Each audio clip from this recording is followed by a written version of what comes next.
మన వంట channel subscribe చేసి వీడియోలు చూసిన ప్రతి ఒక్కరికి పేరు పేరున ధన్యవాదాలు తెలుపుకుంటున్నానండి. ఈరోజు కోడిగుడ్డు మునక్కాయ టమాటా కర్రీతో మీ ముందుకు వచ్చానండి. నేను చేసిన ఈ పద్ధతి వెనకటి పద్ధతిలో చేశానండి.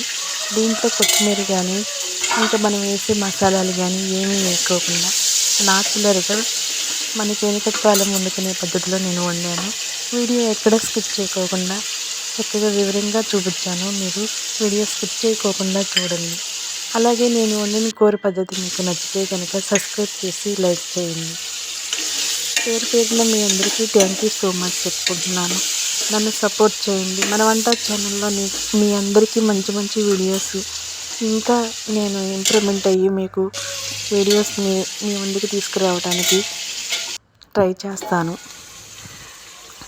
అలాగే దీనిలో మనం ముందుగానే కోడిగుడ్లు వేయించుకుని పక్కన పెట్టుకుంటాం కదా, కానీ అలా అవసరం లేదు. మనం కూర మధ్యలో కూడా కోడిగుడ్లు వేసేసుకుంటే ఈ టమాటా ఫ్లేవర్ మొత్తం చక్కగా కోడిగుడ్లు పట్టి కోడిగుడ్లు కూడా నూనెలో వేగిపోతాయి. అలాగే దీంట్లో మనం ఉల్లిపాయ కూడా వాడలేదు. ఉల్లిపాయ అవన్నీ వేస్తే అవి వేరే ఫ్లేవర్ వస్తుంది, టమాటా ఫ్లేవర్ రాదు. కావాలి అనుకుంటే దీంట్లో చింతపండు పులుసు స్కిప్ చేయొచ్చు. కాకపోతే పిల్లలు ఇష్టపడతారు, కొంచెం నోటికి కమ్మగా పుల్లగా ఉంటుందని నేను వేసాను. అలాగే పచ్చిమిర్చి కూడా మనం ముందే ఎంచుకోకుండా ఇలా కూర మధ్యలో వేస్తే ఆ ముక్క మనకి పంట కింద తగిలి బాగుంటుంది, కమ్మగా ఉంటుంది. మార్నింగ్ టైం మనం హడావుడి లేకోకుండా మనం పావు గంటలో మనకి ఈ కూర రెడీ అయిపోతుంది.